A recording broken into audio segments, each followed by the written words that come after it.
Psychological and emotional terror and horror are prominent themes in Gothic fiction. Horror is used to scare and terrify readers, and is the physical shock generated by the idea of gruesome monsters and horrific scenes created by Gothic writers in their novels. Examples are Mary Shelley's Frankenstein, who is a jumbled assortment of dead body parts, which are already horrifying. His straight black lips, yellow skin, and shriveled complexion creating a disgusting, sickly-looking creature in the minds of readers that makes them feel the physical horror. Terror deals more with the psychological side of fear. This is created by the use of obscurity and the suspense generated by the presence of the unknown. It utilises the use of fear to stimulate negative thoughts in the imagination.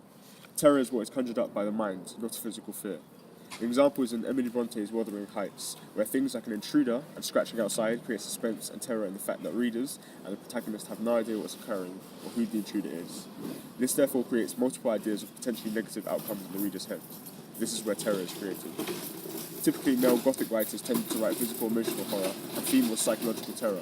This is because males typically in the 19th century would have been seen to handle gruesome scenes, whereas females were not, as they were weaker in the eyes of society. Science is often explored in Gothic texts in order to present the element of the unknown. An example of this is Robert L. Stevenson's Dr. Jekyll and Mr. Hyde. In Stevenson's late 19th century novel, man's understanding of science and reality is questioned through representations of science and characters. Lanyon represents traditional Victorian science, whilst Jekyll represents the new science, as he is known to test boundaries. Jekyll also experiments with the paranormal in what he calls transcendental medicine. Another example of the use of science in Gothic is Mary Shelley's Frankenstein. Frankenstein shines a spotlight on the moral, ethical, and religious implications of science. The tragic example of Vic Frankenstein serves to generally highlight the danger of man's unbridled thirst for knowledge, a science without morality. The creation of Frankenstein's monster disrupts the natural order and is presented as an unsurpassed feat of scientific discovery. However, it only brings sorrow, terror, and devastation to its maker.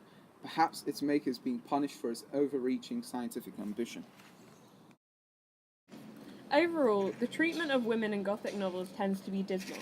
In 18th and 19th century society, women were second-class citizens who were considered to be the properties of their husband or family, and were thought to be too emotional to think rationally.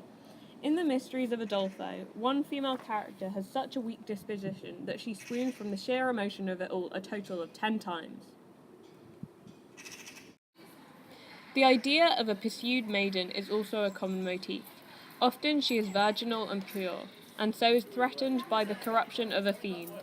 However, in the novel Dracula, the two women, Mina and Lucy, embody two different visions of womanhood. Mina is selfless and faithful to her husband, and so conforms to the feminine ideal.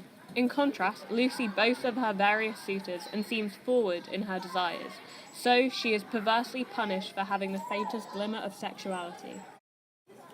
Conversely, in Angela Carter's short story The Company of Wolves, the protagonist saves herself by having sexual intercourse with the werewolf who pursues her. Thus, Carter suggests that by imposing the female sexuality, you have the ability to put a woman on an equal standing with her male counterpart, so doing so is positive for society as a whole. So, the study of the themes, ideas, issues and concepts that are prominent within the Gothic genre allow us to gain a deeper insight into the Gothic period and what it is that makes a Gothic novel Gothic. The social issues that the Gothic challenges include the deep-rooted fear of the return of medieval feudal society and the idea of revolution and the uncertainties it poses. Furthermore, the Gothic challenges the lack of freedom, power and independence of women at the time, challenging society's views. The Gothic genre also focuses on the psychological state of many of its characters, with its close connection to the unconscious mind in the world of dreams, also linking to the concept of the revenant and hauntings. The focus on passion over reasons deliberately contrasts the earlier Enlightenment period, with the Gothic reminding us that for good or for bad, we are driven by our passions and often illicit desires. Finally, the questions raised by developments in science and technology are regularly discussed within the Gothic. The Gothic tests the limits of humans and how humans can overstep the boundaries of creation, leading to appearances of ghosts, hauntings, and the undead. And the value, such questions being raised by the Gothic in turn spark debates between religion and science, and the value of science against the value of human feeling, and questioning which boundaries society should and could cross.